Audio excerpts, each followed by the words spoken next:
उदित भैया का तो स्विच ऑफ आ रहा है। ठीक ठीक, चलो नेक्स्ट क्या देखना है अपन को।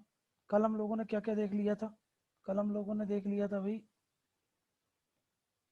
नेक्स्ट सील देख लिया था हम लोगों ने। अब हम देखते हैं स्कल्पचर। ठीक है ना, स्कल्पचर देखते हैं और उसका जो भी सिग्निफिकेंस है और जो भी चीज़ें हैं वो समझ लेते हैं। ठीक है, स्कल्पचर। ठीक, हड़प्पन समय में जो स्कल्पचर था, वो स्कल्पचर को लेकर के क्या आर्ट था उनमें, ये समझना है हमको। तो अगर हम देखें कि भाई हड़प्पन साइट में आपको स्कल्पचर क्या होता है, तो ये मैंने आपको बता दिया, ये क्या है, एक तरीके का 3 डायमेंशनल वॉल्यूम आर्ट होता है ना। ये एक तरीके का 3D वॉल्यूम आर्ट है ना। इसमें हम क्या कराते हैं, 3D वॉल्यूम की चीजें बनाते हैं, मतलब 3 डायमेंशन से हम चीजें बनाते हैं। अब ये स्कल्पचर जो इस समय आपको दिखने को मिलेगा, वो आपका ये आपको मतलब ब्रॉन्ज स्कल्पचर भी देखने को मिलेगा। ब्रॉन्ज से रिलेटेड ये स्कल्पचर भी बनाते थे। उसके अलावा ये आपको स्टोन का स्कल्पचर भी देखने को मिलते हैं। ठीक है ना, stone sculpture. Bronze bronze sculpture का बेस्ट एग्जांपल जो इस समय देखने को मिलता है, और वही है आपका, जिसको आप सब जानते हो, जिसको बोलते हैं डांसिंग गर्ल। ठीक है ना। और जो स्टोन का जो आपको स्कल्पचर देखने को मिलेगा, तो वो आपने एक फोटो देखी होगी बियर्डेड मैन की, है ना, वो आपका बियर्डेड मैन। ठीक है, मतलब स्टोन स्टोन स्कल्पचर क्या था, तो ये स्टोन में मतलब पत्थर में तराश करके बनाया गया था। तो जब स्टोन स्कल्पचर बनाया जाएगा, तो आपको पता है ये सॉफ्ट स्टोन में ही बनाना पॉसिबल है। सॉफ्ट स्टोन में, और वो भी किसमें, तो मैंने आपको बताया था नाम या रट्टा मार लो, स्टीएटाइट। तो ये सील में भी हम यूज करते हैं, ये स्कल्पचर बनाने के लिए भी यूज करते हैं। ठीक है ना। यहाँ पर हमको एक बियर्डेड मैन का एक स्टेच्यू देखने को मिलता है, एक मतलब एक पूरा फिगर देखने को मिलता है। अगर आप उसका फीचर देखोगे, तो आपको ये देखने को मिलेगा कि भाई वो एक, यहाँ पे दिखाई देता हूँ मैं आप, ये है बियर्डेड मैन। ठीक है ना। यहाँ पर देखो, ये देखो एमुलेट पहना हुआ है ना। इसके आप अगर राइट हैंड में देखोगे तो एमुलेट है। ये देखो ये शॉल है। ठीक है ना, ये एक तरीके का शॉल यूज करता हुआ दिखाया गया। ये आप बियर्ड देखो, वेल ट्रिम्ड बियर्ड आपको दिखने को मिलेगी, है ना, वेल ट्रिम्ड है। ये देखो यहाँ पर मतलब कुछ मतलब जैसे कि डेकोरेटिव आइटम इसने यूज किया हुआ है। ठीक है ना। तो यही है कि आपको थोड़ा सा पता होना चाहिए कि भाई यहाँ पर क्या क्या फीचर्स हैं इसके। ठीक है ना। तो 2-3 पॉइंट देख लिया अपन लोगों ने कि भाई हाँ कुछ भी हमको देखने को मिले। प्लस इसकी आईज देखो आप, ये कैसी है, आपको स्पिरिचुअल दिखेगी, है ना, मेडिटेटिव पोजीशन में दिख रही है आपको, है ना, मेडिटेटिव है, स्पिरिचुअल नजर आएगी। तो भाई ये हमको ये देखने को मिलता है इसमें। वहीं पर अगर मैं बात करूं आपसे ब्रॉन्ज स्कल्पचर की,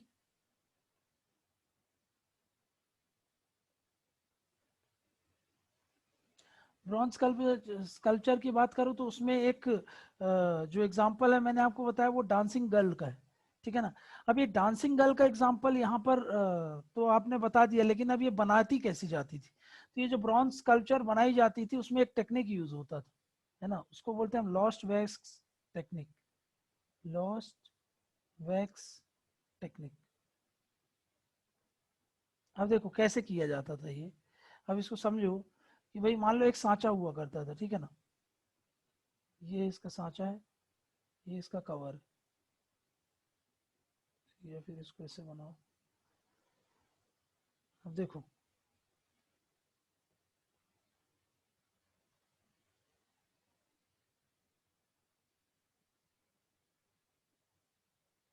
ठीक, इसमें क्या किया जाता था, पहले मिट्टी डाल दी अपन ने। ठीक है ना, मिट्टी डाल दी, मिट्टी भर दी इसमें। ठीक है, यहाँ पे एक होल है। अब एक मिट्टी बना दी, मिट्टी बना दी, और उसके अंदर मान लो एक मूर्ति है, मूर्ति बना, ये मूर्ति है, इसका हमको क्या बनाना है, इसका हमको दूसरी मूर्ति बनानी है। तो इस मूर्ति को पहले मैं मिट्टी में सांचे में डालूंगा, और उसको कवर कर दूंगा, ये मान लो कवर है। ठीक है ना, उसको कवर कर दूंगा। तो क्या हो गया, क्या हो गया, उसमें से एक सांचा बन गया, है ना, एक सांचा बन गया। अब मैं क्या करूंगा, उसमें मोम डाल दूंगा, ये देखो एक सांचा बन गया। अब इस सांचा इधर उधर हिल ना जाए इसलिए मैं इसमें क्या डालूंगा, मोम डालूंगा। मोम डाल करके ये पूरा मैंने तैयार कर लिया, जो भी जगह खाली थी वो मैंने रेडी कर ली, तैयार कर ली, ठीक है ना। वो आपका जो भी चीजें थी वो आपकी तैयार है, ठीक है ना।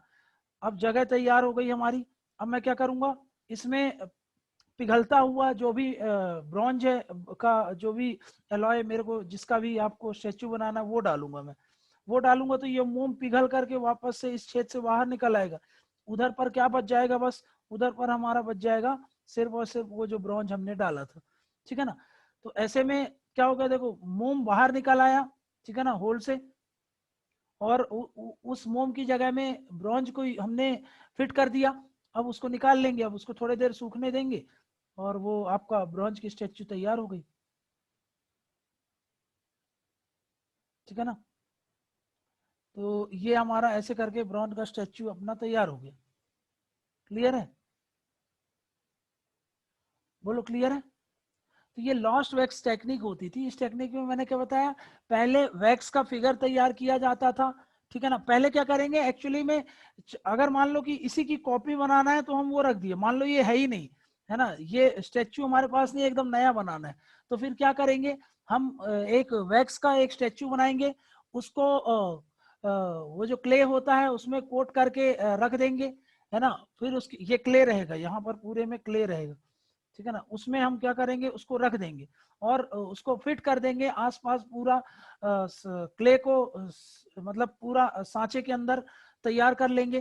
फिर उसके बाद उसमें अपन क्या डाल देंगे, उसमें अपन जो भी गर्म किया हुआ जो भी ब्रॉन्ज है उसको डालेंगे। तो वहां पर क्या होगा, वो जो आपका मोम रहेगा वो पिघल करके निकल जाएगा, उस एरिया में कौन चला जाएगा, उस एरिया में चला जाएगा आपका ब्रॉन्ज। और फिर उसको थोड़े देर के लिए उसको ड्राई करने के लिए छोड़ देंगे।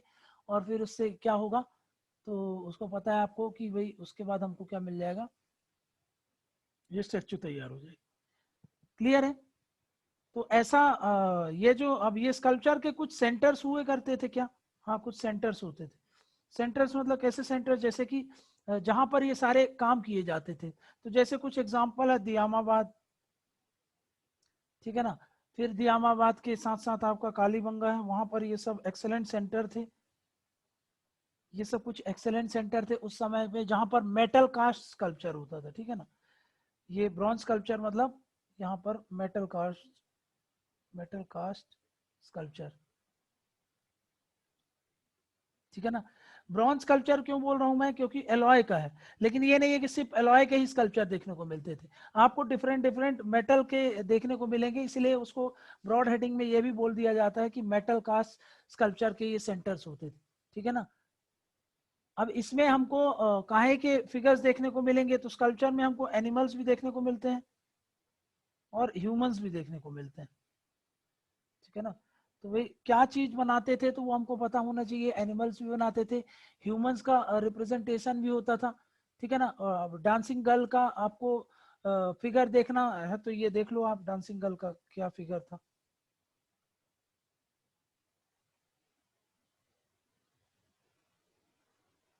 ये है देखो। अब इसमें आप देखो कि मतलब कितना एक्सेलेंट उनको वहां से हम कितना एक्सेलेंट वो स्कल्पचर बनाते थे। यहाँ पर हमको देखने को मिलेगा तो बहुत चीजें हम इस फिगर से समझ सकते हैं।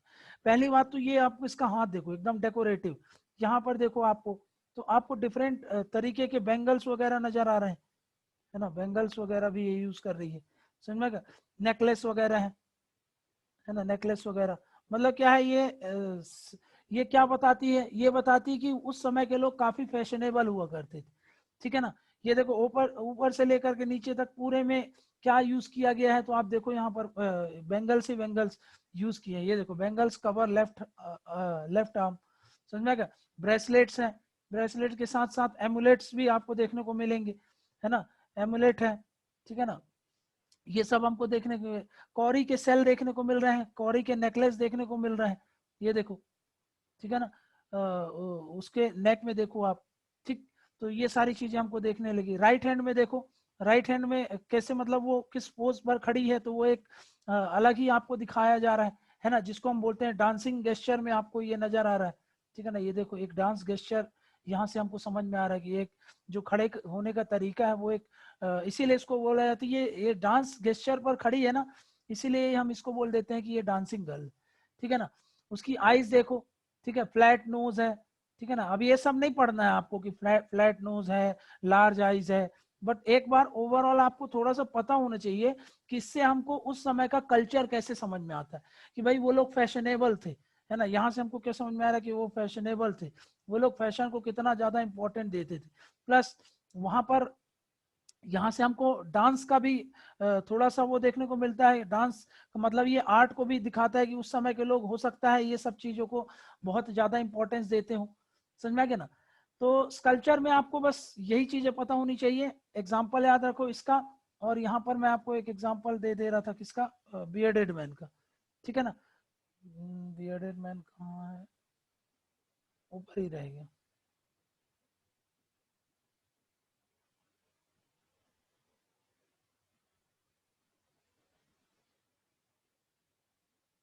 हाँ ये देखो, यहाँ पे स्टोन के स्टेच्यू अगर देखने की बात करें हम, तो ये स्टेच्यू आपको हड़प्पा मोहनजोदाड़ो में खूब देखने को मिलेंगे, है ना। ये जो स्टोन स्टेच्यू है उसके बेस्ट अगर आपको देखना है तो हड़प्पा और मोहनजोदाड़ो में आपको दिख